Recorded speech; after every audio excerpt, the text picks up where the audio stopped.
We predicted it and we got it. A super soaker strikes. A Lodi Park turned swimming pool. Rivers up to the brim, bridges nearly submerged. A torrential downpour all over the valley, the worst of it en route right now. Fox 40 has you covered through it all. Our army of reporters are scattered over the valley. Dennis Shanahan in the Weather Center to let you know how hard your area will be hit. We will get to Dennis in a minute. But first, a Lodi Park literally underwater. You can see the soccer goals submerged. Here's Ben Deasy, who's on storm watch in San Joaquin County. We're in Lodi where, yeah, they've seen some flooding. This isn't actually a pond. This is a soccer field.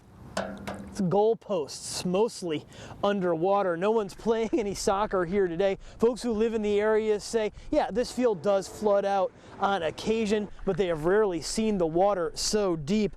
I'm standing right behind the goal and it is up to my belly button, and there's more rain to come, of course, at least the rest of today and into tomorrow. Going to add to the totals that are adding to the water in this field. Wow, it looked more like a lake. Placer County getting hit hard too. Creek levels are rising, the storm getting in the way of where we need to go. Chris Beal is tracking the storm in Placer County and shows us some damage done there. This is the area in Placer County where Dry Creek runs underneath Willerga Road. You can see behind me traffic is flowing pretty good, but this is an area I can see in the coming days we might have some problems with, because you see this is where the water is already up pretty high in this area, and over there you can see that's where the bridge is, and the water is flowing just about 5-6 feet underneath the cars right now. This could rise as we start getting more and more rain. And over there, that is an area of grass, and that's really the real edges of this creek. But all of this is where the water has sort of bombarded the trail. Also in Placer County, we were out at the Roseville Galleria, where it sounds like a portion of the outside entrance to the JCPenney fell down, described to me as sheetrock, maybe minor injuries, but it's a good thing it wasn't worse, actually, because there were a lot of people out at the Roseville Gallery trying to do some Christmas shopping.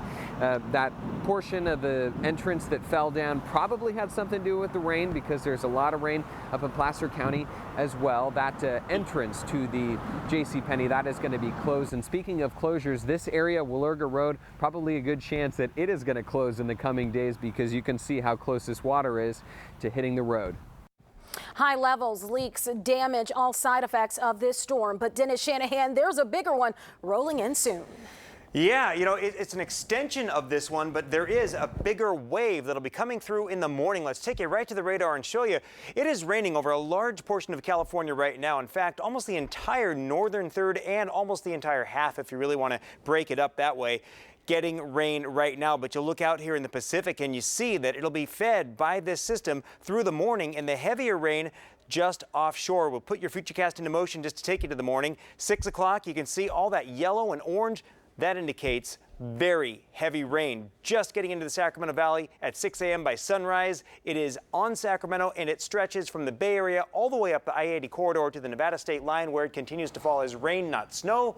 We'll have much more to you in a few minutes. All right, Dennis, the rain also not giving up in South Sacramento. The area saw it on and off today, more than a half an inch in total.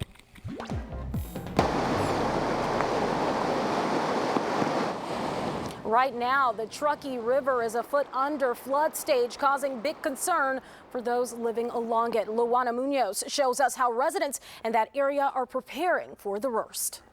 The Truckee River has been dropping, but tonight when that big storm hits, the water levels will rise for homes that are right on the river. That is a major concern. While many vacation homes along the river were empty, others were prepping for tomorrow's flood, when the river is expected to crest at 7.7 feet. The tracker will be moved to the top of the hill out of the way of the flood.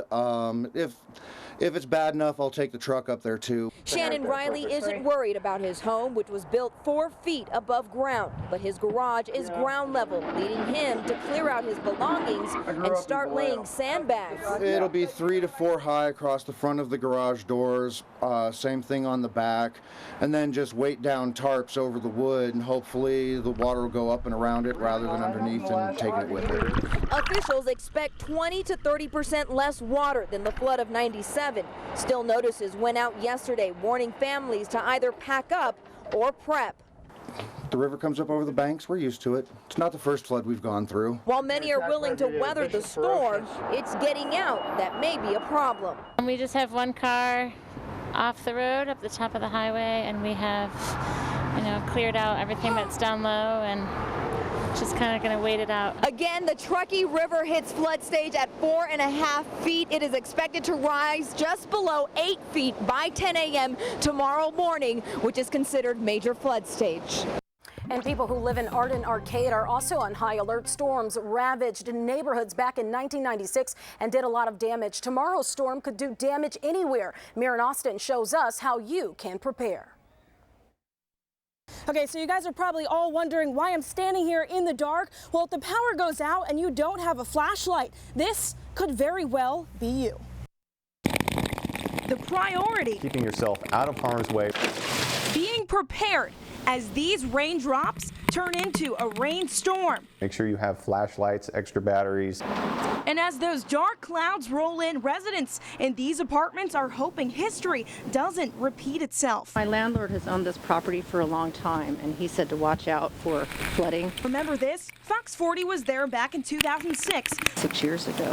When the Woodside East apartment complex is flooded. This flooded over. Hopefully the 2-foot concrete wall near the apartment complex will prevent floods this time around. But some things we just cannot prevent or prepare for. So the best advice is taking your own health and safety and that of your family in mind and taking steps in advance. Another thing to keep in mind is you might want to have a radio or a smartphone handy just in case the power does go out. Remember, we're always streaming live on the Fox 40 website. Tia, back to Shasta, Tehama, and Lake counties are on alert for mudslides. Summer wildfires burned large areas, charring vegetation in those counties. Experts say the soil would ordinarily hold up during heavy rain, but since terrain went up in flames, mudslides and landslides are possible. Rain pounded windshields today, making a messy commute. The roads barely visible. You see drivers hitting their brakes there with no choice but to slow down. And when I hit the road today, the same thing. Rain smacking the windshield so hard you could hear it. The windshield wipers no competition for the torrential downpour. A strong smell of gas in Stockton forces people in a 4-block radius to quickly get out. The fire department got a hold of PG&E and started evacuating people near Windsor and Minor Avenues. While crews shut off all the power to about 85 homes and businesses, PG&E finally turned off the entire grid to the homes in that area just to be safe and not cause a spark. A look at what the weather looks like right now. Sacramento, Stockton, and Modesto. You see it right now, all wet and very windy. We caught up with this man out cleaning up leaves near O Street in downtown Sacramento. Leaves, a pesky side effect from the storm, clogging drains, sticking on windshields, and coating our streets. Fox 40 will be on the air from 7 until 9 tomorrow morning for breaking news coverage. Will be wrapped up in time for the 49ers game. This story is hard to believe. Police in Kansas City still have not released a possible motive for a murder-suicide today involving NFL player Jovan Belcher. Mark Dembski, everyone is talking about this and how this tragedy played out. Now a 3-month-old child is left without parents. Yeah, Tia, let's go ahead and keep in mind that the 2 other victims in this case, Jovan Belcher's girlfriend and the couple's 3-month-old daughter, who thankfully was unharmed by today's events and is with relatives this evening. The 25-year-old Belcher right here had played all 4 of his NFL seasons with the Chiefs, but today something terribly had gone wrong. Police believe Belcher fatally shot his 22-year-old girlfriend at their home, then drove to Arrowhead Stadium, spoke to his head coach, also spoke to the team GM, then took his own life. When the officers arrived, when they were pulling up, they actually observed a black male who had a gun to his head, and he was talking to a couple of coaches out in the parking lot. As officers pulled up and began to park, that's when they heard the gunshot, and it appears the individual took his own life.